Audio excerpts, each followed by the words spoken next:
نعم. انت طبعا عارف انا ثقتي فيك معديه كل الحدود، ايوه طبعا. وعارف انك بقالك سنين معايا هنا في المكان. ايوه. فانا مضطره ان انا اسيب لك طبعا الكاشير زي كل مره، هروح اجيب بضاعه ورايا حاجات لازم اخلصها بره، والمكان كله مسؤوليتك. ماشي. وكالعاده انا عارفه ان انت بتسد. ماشي. خلاص يلا استلم. بس تمام كده.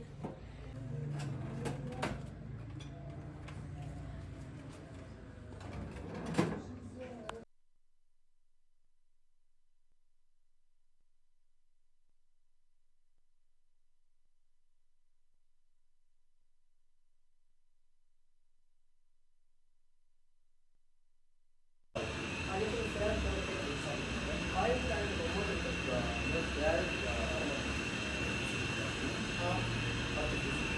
عمر. لا الكاميرات مش شغاله.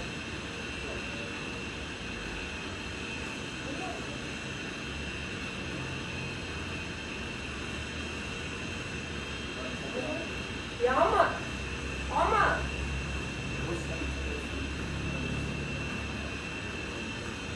انت مش عايز تحط نفسك في احراج يعني، بس متشكره جدا. انت امين جدا والله، انا بجد مش عارفه اقول لك ايه يعني، انا مش عارفه عمر عمل كده ازاي. شكرا. عمر، عمر يعمل كده ازاي؟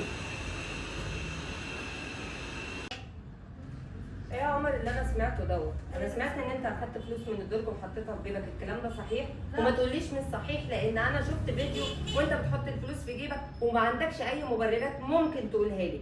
مفيش حاجه ممكن تقنعني مهما انت قلت. انت ازاي بعد العشره والعمر ده كله وانت عارف ان انا بامنك على كل حاجه، في الاخر تاخد مني انا فلوس من الدرج يا عمر؟ اديك انت اللي قلتي بعد العشره دي كلها اخد منك فلوس من الدرج. انا شايفه بعيني، المفروض ان انا كاتب عيني يا عمر. انا ما عنديش اي كلام ممكن اقوله لك غير ان انت من النهارده مالكش شغل عندي ومالكش رزق عندي ومالكش اكل عيش عندي. الموضوع انتهى. بس ليه طيب؟ انا ما عملتش حاجه. عشان انت للاسف اخدت فلوس من دول. امتى ده؟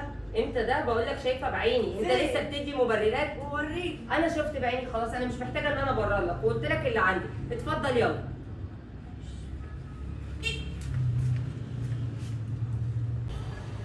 حسبي الله ونعم الوكيل فيكم.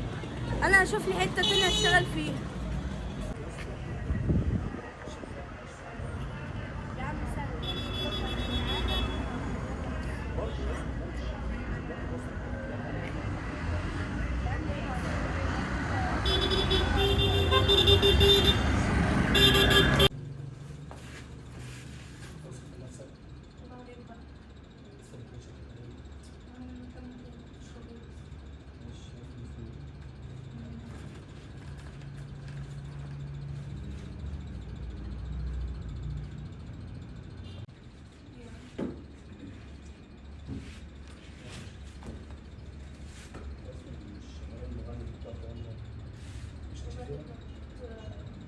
ايه يعني؟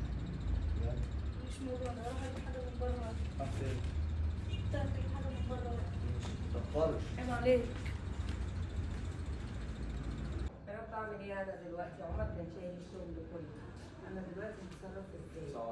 وعليكم السلام.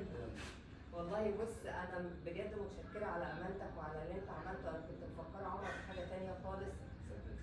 صدقتك طبعا، خصوصا ان انا عارفه ان انتوا اصحاب بقالكوا زمن وبشوف تصرفاتكم مع بعض، فان انت يعني تقولي على حاجه زي كده، انت امانتك يعني مش عارفه اعمل ايه. بس والله بصي، لو اي حد غيرك كان عمل كده، لان انا كنت قاعد وشفت بعيني الكلام ده، فكنت هوريهولك عشان برضه يعني. انا لحد دلوقتي مش مصدقه ان عمر ممكن يعمل كده، بس انا شفت بعيني، ما عنديش اي حاجه ممكن ان انا ابرر له بيها. إيه، انت بتشتغل؟ لا.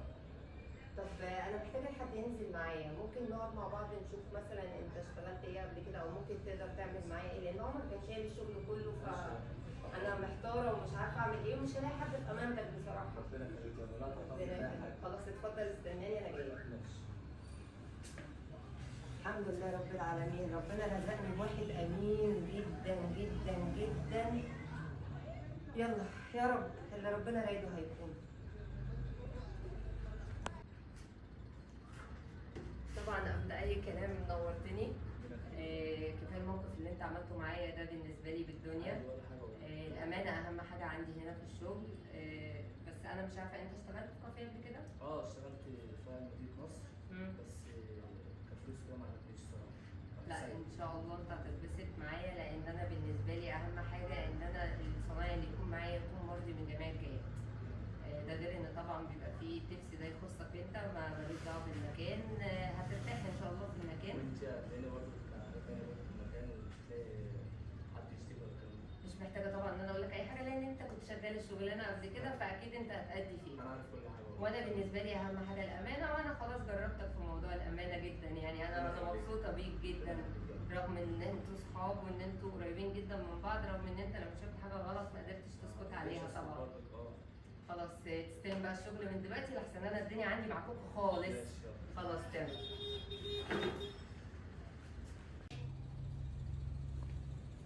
خلاص كده يا فندم؟ اتفضل، تسلم ايدك. تشرب حاجة تاني؟ هات لي واحد بس. ماشي. شكرا.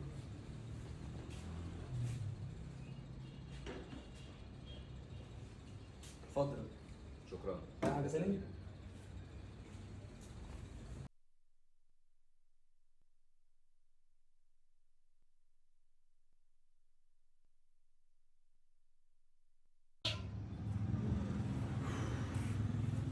لفت كتير شفت البدع، طبع البشر قلاب، ولا آمن الندل الخبيث ولا صاحب الكذاب.